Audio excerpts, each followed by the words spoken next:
ಕಡಿಮೆ ಸಿಬಿಲ್ ಸ್ಕೋರ್ ನಿಂದ ಸಾಲ ಕ್ರೆಡಿಟ್ ಕಾರ್ಡ್ ಅಪ್ಲಿಕೇಶನ್ ರಿಜೆಕ್ಟ್ ಆಗ್ತಾ ಇದೆಯಾ? ಇನ್ ಮುಂದೆ ಆಗಲ್ಲ.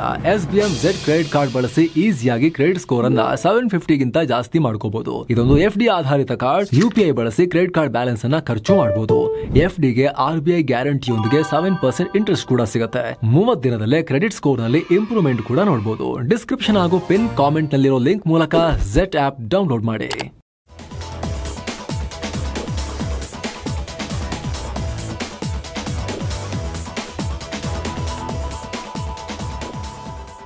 ಹಾಯ್ ಫ್ರೆಂಡ್ಸ್, ಇದು ಮಸ್ತಮಗ.comನ ಇಂಟರ್ನ್ಯಾಷನಲ್ ಬುಲೆಟಿನ್ ಸುತ್ತು ಜಗತ್ತು. ಜೆನ್ಜಿಗಳ ಆರ್ಭಟಕ್ಕೆ ಧೂಳಿಪಟವಾಗಿರೋ ನೇಪಾಳದಲ್ಲಿ ಬೆಂಕಿ ಹಾಗೆ ಇದ್ದು ದೇಶದಾದ್ಯಂತ ಕರ್ಫ್ಯೂ ಮುಂದುವರಿಸಲಾಗಿದೆ. ಇದರ ನಡುವೆ ನೇಪಾಳದಲ್ಲಿ ಜೈಲುಗಳು ಬ್ರೇಕ್ ಆಗಿ ಕೈದಿಗಳು ತಪ್ಪಿಸಿಕೊಂಡಿರೋದು ಭಾರತಕ್ಕೆ ಹೊಸ ತಲೆನೋವು ತಂದಿದೆ. ನೇಪಾಳದಿಂದ ತಪ್ಪಿಸಿಕೊಂಡು ಭಾರತದತ್ತ ನುಗ್ಗಿದ್ದು ಅವರನ್ನ ಹಿಡಿಯೋ ಕೆಲಸವನ್ನ ಭಾರತ ಜೋರಾಗಿ ಮಾಡ್ತಿದೆ. ಈಗಾಗಲೇ 67 ಕೈದಿಗಳನ್ನ ಅರೆಸ್ಟ್ ಮಾಡಿ ಸ್ಥಳೀಯ ಪೊಲೀಸರಿಗೆ ಹಸ್ತಾಂತರಿಸಿದೆ. ಇನ್ನು ಈ ವಿಚಾರ ಎಷ್ಟು ಸೀರಿಯಸ್ ಆಗಿದೆ ಅಂದ್ರೆ ನೇಪಾಳದ ಸೇನಾ ಮುಖ್ಯಸ್ಥ ಅಶೋಕ್ ರಾಜ್ ಸಿಗ್ದಿಲ್ರನ್ನ ಭಾರತೀಯ ಅಧಿಕಾರಿಗಳು ಸಂಪರ್ಕ ಮಾಡಿದ್ದಾರೆ.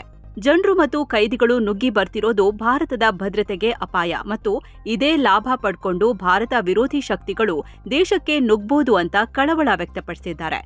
ಇದಕ್ಕೆ ನೇಪಾಳ ಸೇನಾ ಮುಖ್ಯಸ್ಥರು ರಿಯಾಕ್ಟ್ ಮಾಡಿದ್ದು, ಭಾರತಕ್ಕೆ ಯಾವುದೇ ಸಮಸ್ಯೆ ಆಗಲ್ಲ, ಭಾರತಕ್ಕೆ ನಾವು ಫುಲ್ ಸಪೋರ್ಟ್ ಮಾಡ್ತೀವಿ, ಇಬ್ರು ಒಟ್ಟಿಗೆ ಸಹಕಾರದಿಂದ ಈ ಸಮಸ್ಯೆಯನ್ನ ಬಗೆಹರಿಸಿಕೊಳ್ಳೋಣ ಅಂತ ಹೇಳಿದ್ದಾರೆ. ಇನ್ನು ಈ ಜೆನ್ಜಿಗಳ ದಂಗೆಯ ನಡುವೆ ಅಲ್ಲಿನ ಸಿವಿಲ್ ಸೊಸೈಟಿ ಗ್ರೂಪ್ ದೊಡ್ಡ ಆರೋಪ ಮಾಡಿದೆ. ನೇಪಾಳದಲ್ಲಿ ರಾಜಪ್ರಭುತ್ವವನ್ನ ಪುನರ್ ಸ್ಥಾಪಿಸೋಕೆ ಪಿತೂರಿ ನಡೀತಿದೆ. ಈ ಪಿತೂರಿಗೆ ಸೇನೆ ಮಧ್ಯಸ್ಥಿಕೆ ವಹಿಸಿದೆ ಅಂತ ಆರೋಪಿಸಿದೆ.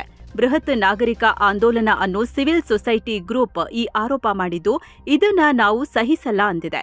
ಇತ್ತ ನೇಪಾಳದ ಮಾಜಿ ರಾಜ ಜ್ಞಾನೇಂದ್ರ ಬಿಕ್ರಮ್ ಶಾ ಮಾತನಾಡಿದ್ದಾರೆ. ನಾಗರಿಕ ಸ್ವಾತಂತ್ರ್ಯದ ಹೊರತಾಗಿ ಯಾವುದೇ ಸಿಸ್ಟಮ್ ಆಗ್ಲಿ ಐಡಿಯಾಲಜಿ ಆಗ್ಲಿ ದೊಡ್ಡದಲ್ಲ ಅಂದಿದ್ದಾರೆ. ಈ ಮೂಲಕ ಜೆನ್ಜಿಗಳ ದಂಗೆಗೆ ಜ್ಞಾನೇಂದ್ರ ಶಾ ಸಪೋರ್ಟ್ ಮಾಡಿದ್ದಾರೆ. ಇತ್ತ ದಂಗೆಯ ನೇತೃತ್ವ ವಹಿಸಿದ್ದ ಜೆನ್ಜಿಗಳು ನೇಪಾಳದ ನಾಯಕತ್ವಕ್ಕಾಗಿ ತಯಾರಿ ನಡೆಸುತ್ತಿದ್ದಾರೆ.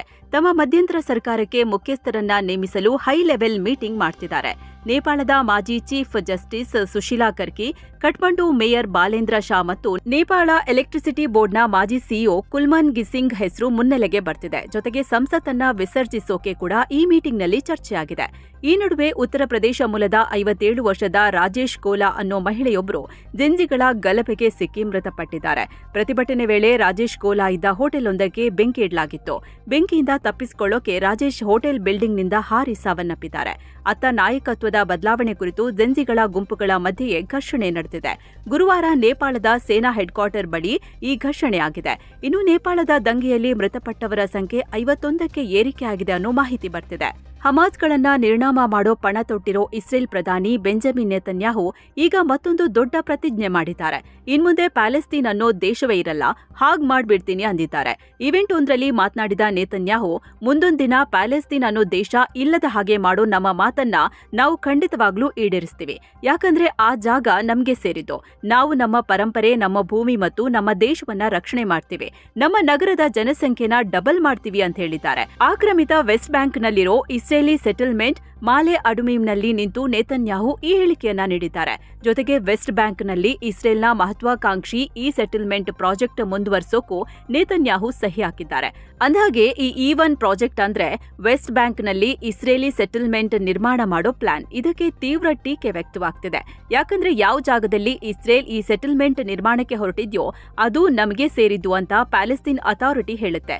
ಆ ಜಾಗವನ್ನ ಸೇರಿಸಿಕೊಂಡು ಪ್ಯಾಲೆಸ್ತೀನ್ ಭವಿಷ್ಯದಲ್ಲಿ ಪ್ಯಾಲೆಸ್ತೀನಿ ಸ್ವತಂತ್ರ ರಾಷ್ಟ್ರದ ನಿರ್ಮಾಣದ ಕನಸು ಕಟ್ಕೊಂಡಿದೆ. ಆದ್ರೆ ಇಸ್ರೇಲ್ ಈ ಮಾಲೆ ಅಡುಮೀಮ್ ಅನ್ನೋ ಕಡೆ ಸೆಟಲ್ಮೆಂಟ್ ಮುಂದುವರಿಸ್ತಿರೋದ್ರಿಂದ ಪ್ಯಾಲೆಸ್ತೀನ್ ನಾರ್ತ್ ಮತ್ತು ಸೌತ್ ಅಂತ 2 ಭಾಗವಾಗಿ ಒಡೆದೋಗುತ್ತೆ. ಸ್ವತಂತ್ರ ಪ್ಯಾಲೆಸ್ತೀನ್ ರಾಷ್ಟ್ರದಲ್ಲಿ ಒಂದೇ ಪೀಸ್ ಲ್ಯಾಂಡ್ ಇರೋಕೆ ಸಾಧ್ಯವಾಗಲ್ಲ. ಪ್ಯಾಲೆಸ್ತೀನ್ 2 ಭಾಗವಾಗಿ ಒಡೆದೋಗುತ್ತೆ.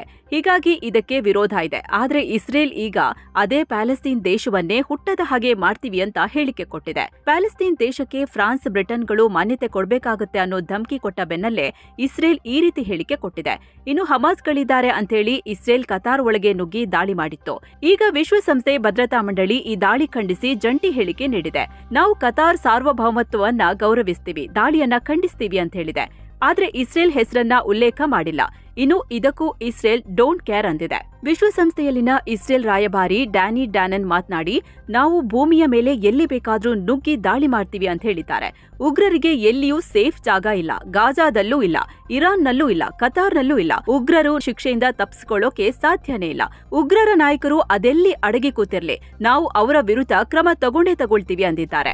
ಪ್ರಧಾನಿ ಮೋದಿಯವರು ಚೀನಾಗೆ ಭೇಟಿ ಕೊಟ್ಟ ಬೆನ್ನಲ್ಲೇ ಹದಗೆಡ್ತಿದ್ದ ಅಮೆರಿಕ ಭಾರತ ಸಂಬಂಧ ಈಗ ಮತ್ತೆ ಹಳಿಗೆ ಬರ್ತಿದೆ. ಈಗ ಈ ಪ್ರಕ್ರಿಯೆಯಲ್ಲಿ ದೊಡ್ಡ ಬೆಳವಣಿಗೆ ಆಗ್ತಿದೆ. ಅಮೆರಿಕ ಅಧ್ಯಕ್ಷ ಡೊನಾಲ್ಡ್ ಟ್ರಂಪ್ ಇದೇ ವರ್ಷದ ಕೊನೆಯಲ್ಲಿ ಭಾರತಕ್ಕೆ ಭೇಟಿ ನೀಡೋ ಸಾಧ್ಯತೆ ಇದೆ ಅಂತ ಭಾರತಕ್ಕೆ ಅಮೆರಿಕ ರಾಯಭಾರಿಯಾಗಿರೋ ಟ್ರಂಪ್ ಆಪ್ತ ಸೆರ್ಜಿಯೋ ಗೋರ್ ಹೇಳಿದ್ದಾರೆ. Senate committee of foreign relations ಉದ್ದೇಶಿಸಿ ಮಾತನಾಡಿದ ಗೋರ್, ಕ್ವಾಡ್ ನಾಯಕರನ್ನ ಮೀಟ್ ಆಗೋಕೆ ಅಧ್ಯಕ್ಷ ಡೊನಾಲ್ಡ್ ಟ್ರಂಪ್ ಸಂಪೂರ್ಣವಾಗಿ ಕಮಿಟ್ ಆಗಿದ್ದಾರೆ. ಮುಂದಿನ ಕ್ವಾಡ್ ಮೀಟಿಂಗ್ನಲ್ಲಿ ಭಾಗಿಯಾಗೋಕೆ ಅವರ ಟ್ರಿಪ್ ಬಗ್ಗೆ ಈಗಾಗಲೇ ಮಾತುಕತೆ ನಡೀತಿದೆ ಅಂದಿದ್ದಾರೆ. ಆದ್ರೆ ಯಾವಾಗ ಏನು ಅಂತೇಳಿ ಹೆಚ್ಚಿನ ಮಾಹಿತಿ ನೀಡಿಲ್ಲ. ಜೊತೆಗೆ ಭಾರತವು ಸದಸ್ಯನಾಗಿರೋ ಈ ಕ್ವಾಡ್ ಬಗ್ಗೆ ಮಾತನಾಡಿ, ಕ್ವಾಡ್ ನಮಗೆ ತುಂಬಾನೇ ಇಂಪಾರ್ಟೆಂಟ್ ಅಂದಿದ್ದಾರೆ. ಹಾಗೆ ಅಧ್ಯಕ್ಷ ಟ್ರಂಪ್ ಭಾರತದ ಬಗ್ಗೆ ಅಸಮಾಧಾನ ಹೊಂದಿದ್ರು. ಬಟ್ ಅವರು ಪ್ರಧಾನಿ ಮೋದಿ ಮೇಲೆ ತುಂಬಾ ಅಭಿಮಾನ ಇಟ್ಕೊಂಡಿದ್ದಾರೆ, ಗುಣಗಾನ ಮಾಡಿದ್ದಾರೆ. ಮೋದಿ ಜೊತೆ ಬಹಳ ಆಳವಾದ ಗೆಳೆತನ ಹೊಂದಿದ್ದಾರೆ. ತುಂಬಾನೇ ಸ್ಪೆಷಲ್ ಅದು. ಅವರ ಗೆಳೆತನ ಹೇಗಿದೆ ಅಂತ ನಾನು ನೋಡಿದ್ದೇನೆ. ಟ್ಯಾರಿಫ್ ಸಂಬಂಧ ಒಪ್ಪಂದಕ್ಕೆ ನಾವು ಬಹಳ ಹತ್ರದಲ್ಲಿದ್ದೇವೆ. ಇನ್ನೇನು ಕೆಲ ವಾರಗಳಲ್ಲೇ ಉಭಯ ದೇಶಗಳ ಟ್ಯಾರಿಫ್ ವಿವಾದ ಬಗೆಹರಿಯುತ್ತೆ. ಭಾರತ ನಮಗೆ ಸ್ಟ್ರಾಟಜಿಕ್ ಪಾರ್ಟ್ನರ್. ಇವೆಲ್ಲ ಸರಿ ಆದ್ಮೇಲೆ ಉಭಯ ದೇಶಗಳ ಸಂಬಂಧ ಗಟ್ಟಿ ಮಾಡೋಕೆ ಕೆಲಸ ಮಾಡ್ತೀವಿ ಅಂದಿದ್ದಾರೆ.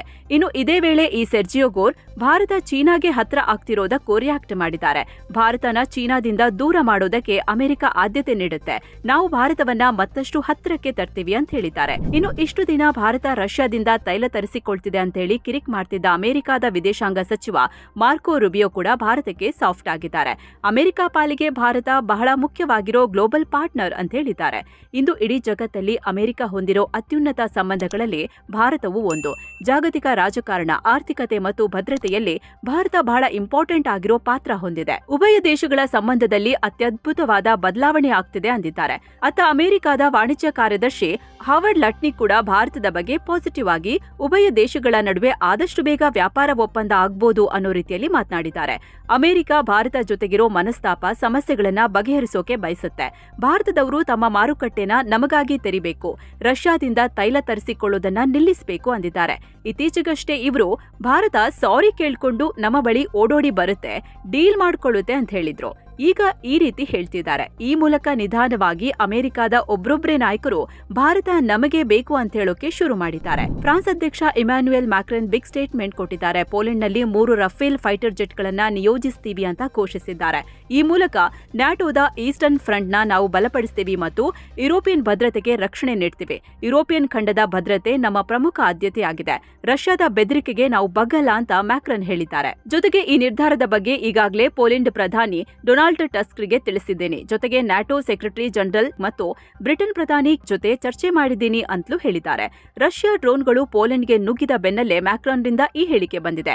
ಈ ವಿಚಾರವಾಗಿ ರಷ್ಯಾದಿಂದ ಸದ್ಯ ಯಾವುದೇ ಹೇಳಿಕೆ ಬಂದಿಲ್ಲ. ಇನ್ನು ಯುಕ್ರೇನ್ ರಷ್ಯಾ ವಶದಲ್ಲಿರೋ ಜಪೋರಾಜಿಯಾ ನ್ಯೂಕ್ಲಿಯರ್ ಸೈಟ್ ಮೇಲೆ ಡ್ರೋನ್ ದಾಳಿ ಮಾಡಿದೆ. ಸದ್ಯ ನ್ಯೂಕ್ಲಿಯರ್ ಸೈಟ್ಗೆ ಡ್ಯಾಮೇಜ್ ಆಗಿಲ್ಲ ಮತ್ತು ಯಾವುದೇ ಸಾವು ನೋವು ಕೂಡ ಆಗಿಲ್ಲ ಅಂತ ರಷ್ಯಾದ ಅಧಿಕಾರಿಗಳು ಹೇಳಿದ್ದಾರೆ. ಇದೇ ವಿದೇಶಾಂಗ ಸಚಿವ ಎಸ್ ಜೈಶಂಕರ್ ಪೋಲೆಂಡ್ ಉಪ ಪ್ರಧಾನಿ ಮತ್ತು ವಿದೇಶಾಂಗ ಸಚಿವ ರಾಡೋಸ್ಲಾ ಸಿಕೋರ್ಸ್ಕಿ ಜೊತೆ ಫೋನ್ ಕಾಲ್ನಲ್ಲಿ ಮಾತನಾಡಿದ್ದಾರೆ.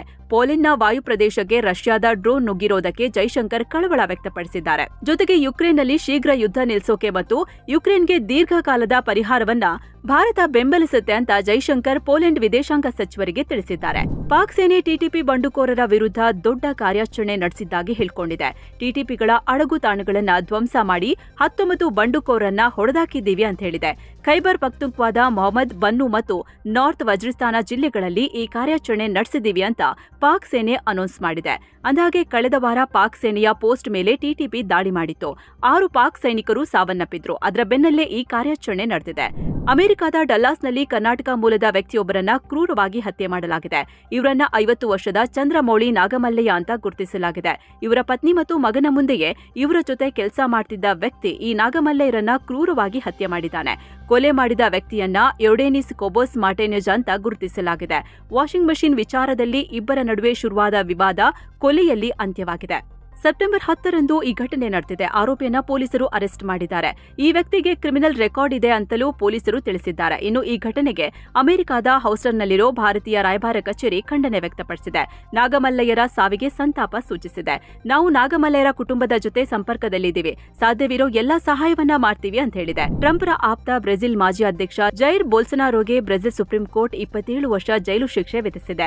2022ರ ಅಧ್ಯಕ್ಷೀಯ ಚುನಾವಣೆಯಲ್ಲಿ ಲೂಲಾ ಡಾ ಸಲ್ವಾರ ವಿರುದ್ಧ ಸೋತ ನಂತರ ಬೊಲ್ಸಾನೋರ ದಂಗೆಗೆ ಯತ್ನಿಸಿದ್ರು ಅಂತ ಈ ಶಿಕ್ಷೆ ವಿಧಿಸಲಾಗಿದೆ. ಈ ಘಟನೆ ಸಂಬಂಧ ಇವರ ಮೇಲೆ ಹಲವು ಕೇಸ್ಗಳನ್ನು ಹಾಕಲಾಗಿದ್ದು, ಅವುಗಳಲ್ಲಿ ಬೊಲ್ಸನಾರೋ ತಪ್ಪಿತಸ್ಥರು ಅಂತ ಘೋಷಿಸಲಾಗಿದೆ. ಬ್ರೆಜಿಲ್ ಸುಪ್ರೀಂ ಕೋರ್ಟ್ನ 4 ನ್ಯಾಯಮೂರ್ತಿಗಳ ಪೀಠ ಈ ಆದೇಶ ನೀಡಿದೆ. ಆದರೆ ಈ ಎಲ್ಲಾ ಆರೋಪಗಳನ್ನು ಬೊಲ್ಸನಾರೋ ನಿರಾಕರಿಸಿದ್ದಾರೆ. ಈ ತೀರ್ಪಿನ ವಿರುದ್ಧ ಅವರು ಮೇಲ್ಮನವಿ ಕೂಡ ಸಲ್ಲಿಸಬಹುದು ಎನ್ನಲಾಗುತ್ತಿದೆ. ಈ ತೀರ್ಪನ್ನ ಜಾರಿಗೆ ತರೋಕೆ ಬ್ರೆಜಿಲ್ ಸುಪ್ರೀಂ ಕೋರ್ಟ್ 60 ದಿನಗಳ ಟೈಮ್ ಹೊಂದಿದೆ. ಇತ್ತ ಬೊಲ್ಸನಾರೋಗೆ ಶಿಕ್ಷೆ ವಿಧಿಸಿರೋ ವಿಚಾರ ಅಂತಾರಾಷ್ಟ್ರೀಯ ಮಟ್ಟದಲ್ಲಿ ವಿರೋಧಕ್ಕೆ ಕಾರಣವಾಗ್ತಿದೆ.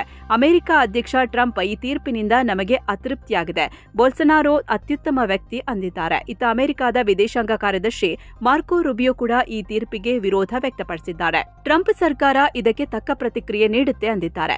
ಅಂದಾಗೆ ಬೊಲ್ಸನಾರೋ ಮೇಲಿನ ಕೇಸ್ ಉಲ್ಲೇಖಿಸಿ ಅಮೆರಿಕದ ಬ್ರೆಜಿಲ್ ಆಮದಿನ ಮೇಲೆ 50% ಟ್ಯಾರಿಫ್ ಹೇರಿತ್ತು. ಈಗ ಮಾರ್ಕೋ ರುಬಿಯೋ ಮತ್ತೆ ಬ್ರೆಜಿಲ್ಗೆ ಧಮಕಿ ಹಾಕಿದ್ದಾರೆ. ಅಂದ್ರೆ ಮತ್ತೆ ಹೆಚ್ಚುವರಿ ಟ್ಯಾರಿಫ್ ಹೇರಬಹುದು ಅನ್ನೋ ಸುಳಿವು ನೀಡಿದ್ದಾರೆ.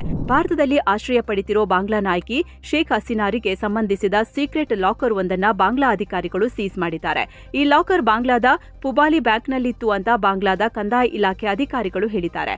ಸದ್ಯ ಈ ಲಾಕರ್ಗೆ 2 ಕೀಗಳಿದ್ದು, ಒಂದು ಕೀ ಹಸೀನಾರ ಹತ್ರವಿದೆ. ಹೀಗಾಗಿ ಈ ಲಾಕರ್ ಓಪನ್ ಮಾಡೋಕೆ ಆಗ್ಲಿಲ್ಲ ಅಂತ ಹೇಳಿದ್ದಾರೆ. ಇದರಲ್ಲಿ ಚಿನ್ನಾಭರಣಗಳು ಮತ್ತು ಮಹತ್ವದ ದಾಖಲೆಗಳಿರಬಹುದು ಅಂತ ಹೇಳಿದ್ದಾರೆ. ಇನ್ನು ಇದೇ ಬ್ಯಾಂಕ್ನಲ್ಲಿದ್ದ ಶೇಖ್ ಹಸೀನಾರ 2 ಅಕೌಂಟ್ಗಳನ್ನ ಕೂಡ ಅಧಿಕಾರಿಗಳು ಫ್ರೀಸ್ ಮಾಡಿದ್ದಾರೆ. ಕೌತುಕ ಲೋಕ ಭೂಮಿಗೆ ಹತ್ತಿರವಿರೋ ಮಂಗಳ ಗ್ರಹದಲ್ಲಿ ಜೀವಿಗಳಿದ್ವು ಅನ್ನೋದನ್ನ ಸಾಬೀತು ಮಾಡೋಕೆ ಕೆಲ ಕುರುಹುಗಳು ಸಿಕ್ಕಿವೆ ಅಂತ ಅಮೆರಿಕದ ನಾಸಾ ತಿಳಿಸಿದೆ. 2021ರಿಂದ ಮಂಗಳ ಗ್ರಹದಲ್ಲೇ ಆಕ್ಟಿವ್ ಆಗಿರೋ ನಾಸಾದ ಪರ್ಸಿವರೆನ್ಸ್ ರೋವರ್ 2024ರಲ್ಲಿ ಕಲೆಕ್ಟ್ ಮಾಡಿರೋ ಬಂಡೆಗಳಲ್ಲಿ ಈ ಕುರಿತು ಸ್ಟ್ರಾಂಗ್ ಎವಿಡೆನ್ಸ್ ಸಿಕ್ಕಿದೆ. ಚಿರತೆ ಮೈಮೇಲಿರೋ ಸ್ಪಾಟ್ಗಳಂತೆ ಈ ಬಂಡೆ ಮೇಲೆ ಸ್ಪಾಟ್ಗಳಿವೆ. ಈ ಸ್ಪಾಟ್ ಸಾಮಾನ್ಯವಾಗಿ ಸೂಕ್ಷ್ಮ ಜೀವಿಗಳಿಂದ ರಚನೆಯಾಗೋ ಮಿನರಲ್ಸ್ಗಳಿಂದ ಕೂಡಿದೆ. ಸೊ ಕೋಟ್ಯಾಂತರ ವರ್ಷಗಳ ಹಿಂದೆ ಮಂಗಳ ಗ್ರಹದಲ್ಲಿ ಜೀವಿಗಳಿದ್ವು ಅನ್ನೋದನ್ನ ಇದು ಸೂಚಿಸುತ್ತೆ ಅಂತ ವಿಜ್ಞಾನಿಗಳು ತಿಳಿಸಿದ್ದಾರೆ. ಸದ್ಯ ವಿಜ್ಞಾನಿಗಳು ಇದರ ಬಗ್ಗೆ ಕನ್ಫರ್ಮೇಷನ್ ಕೊಟ್ಟಿಲ್ಲ. ಇನ್ನಷ್ಟು ಸ್ಯಾಂಪಲ್ಗಳನ್ನ ಸ್ಟಡಿ ಮಾಡೋ ಅಗತ್ಯ ಇದೆ. ಅದಾದ್ಮೇಲೆನೆ ಒಂದು ಇತ್ಯರ್ಥಕ್ಕೆ ಬರ್ಬೋದು ಅಂತ ಹೇಳಿದ್ದಾರೆ. ಇನ್ನು ಟ್ರಂಪ್ರ ಆಪ್ತ 31 ವರ್ಷದ ಚಾರ್ಲಿ ಕರ್ಕ್ ಅನ್ನೋರನ್ನ ಅಮೆರಿಕದ ಯೂಟಾ ವ್ಯಾಲಿ ಯೂನಿವರ್ಸಿಟಿಯಲ್ಲಿ ಹತ್ಯೆ ಮಾಡಲಾಗಿತ್ತು. ಈ ಹತ್ಯೆ ಹಿಂದಿನ ಶಂಕಿತ ವ್ಯಕ್ತಿಯ ಫೋಟೋವನ್ನ ಅಮೆರಿಕದ FBI ಬಿಡುಗಡೆ ಮಾಡಿದೆ. ಜೊತೆಗೆ ಸಿಸಿಟಿವಿ ಫುಟೇಜ್ ಕೂಡ ರಿಲೀಸ್ ಮಾಡಿದೆ. ಈತನ ಬಗ್ಗೆ ಮಾಹಿತಿ ಇದ್ರೆ ನಮಗೆ ತಿಳಿಸಿ ಅಂತ ಸಾರ್ವಜನಿಕರಿಗೆ ಸೂಚನೆ ನೀಡಿದೆ. ಇನ್ನು ಈ ಹತ್ಯೆ ಕೇಸ್ಗೆ ಸಂಬಂಧಿಸಿದೆ ಎನ್ನಲಾದ ಬಂದೂಕು ಒಂದನ್ನು ಕೂಡ ಅಲ್ಲಿನ ಅಧಿಕಾರಿಗಳು ವಶಕ್ಕೆ ಪಡೆದಿದ್ದಾರೆ. ಇನ್ನು ಇತ್ತ ಟ್ರಂಪ್ ಚಾರ್ಲಿ ಕರ್ಕ್ರಿಗೆ ಮರಣೋತ್ತರವಾಗಿ ಅಮೆರಿಕದ ಅತ್ಯುನ್ನತ ನಾಗರಿಕ ಪ್ರಶಸ್ತಿ ಪ್ರೆಸಿಡೆನ್ಷಿಯಲ್ ಮೆಡಲ್ ಆಫ್ ಫ್ರೀಡಮ್ ಅನ್ನ ಅನೌನ್ಸ್ ಮಾಡಿದ್ದಾರೆ. ಇನ್ನು ಈ ಚಾರ್ಲಿ ಕರ್ಕ್ ಮೇ 8ರಂದು ಪಾಡ್ಕಾಸ್ಟ್ ಒಂದರಲ್ಲಿ ಆಪರೇಷನ್ ಸಿಂಧೂರ್ ಕುರಿತು ಮಾತನಾಡಿರೋ ವಿಡಿಯೋ ಈಗ ಸುದ್ದಿ ಮಾಡ್ತಿದೆ. ಈ ವಿಡಿಯೋದಲ್ಲಿ ಚಾರ್ಲಿ ಅಧ್ಯಕ್ಷ ಟ್ರಂಪ್ಗೆ ಭಾರತ ಮತ್ತು ಪಾಕ್ನ ಸಂಘರ್ಷದಲ್ಲಿ ಇನ್ವಾಲ್ವ್ ಆಗಬೇಡಿ ಅಂತ ಹೇಳಿದ್ರು. ಈ ಸಂಘರ್ಷ ನಮಗೆ ಸಂಬಂಧಿಸಿದ್ದಲ್ಲ ಅಂತ ಟ್ರಂಪ್ಗೆ ಒತ್ತಾಯ ಮಾಡಿದ್ರು ಅಂತ ಗೊತ್ತಾಗಿದೆ. ಜೊತೆಗೆ ಪಾಕ್ ವಿಶ್ವಾಸಕ್ಕೆ ಅರ್ಹವಲ್ಲ, ಅಮೆರಿಕದ ಅವಳಿ ಕಟ್ಟಡದ ಮೇಲೆ ದಾಳಿ ಮಾಡಿದ್ದ ಉಗ್ರನಿಗೆ ಆಶ್ರಯ ಕೊಟ್ಟಿತ್ತು ಅಂತ ಕೂಡ ಪಾಕಿಸ್ತಾನವನ್ನ ಟೀಕೆ ಮಾಡಿದ್ರು. ಆಪರೇಷನ್ ಸಿಂಧೂರ್ ಇಸ್ಲಾಮಿಕ್ ಭಯೋತ್ಪಾದನೆಗೆ ಭಾರತ ನೀಡಿರೋ ಪ್ರತಿಕಾರ ಅಂತಲೂ ಚಾರ್ಲಿ ಹೇಳಿದ್ರು ಅಂತ ಗೊತ್ತಾಗಿದೆ. ಸೊ ಫ್ರೆಂಡ್ಸ್, ಇದಾಗಿತ್ತು ಇವತ್ತಿನ ಜಗತ್ತಿನ ಸುತ್ತಾಟ. ಮತ್ತೆ ಭೇಟಿ ಆಗ್ತಿರೋಣ. ನಮಸ್ಕಾರ.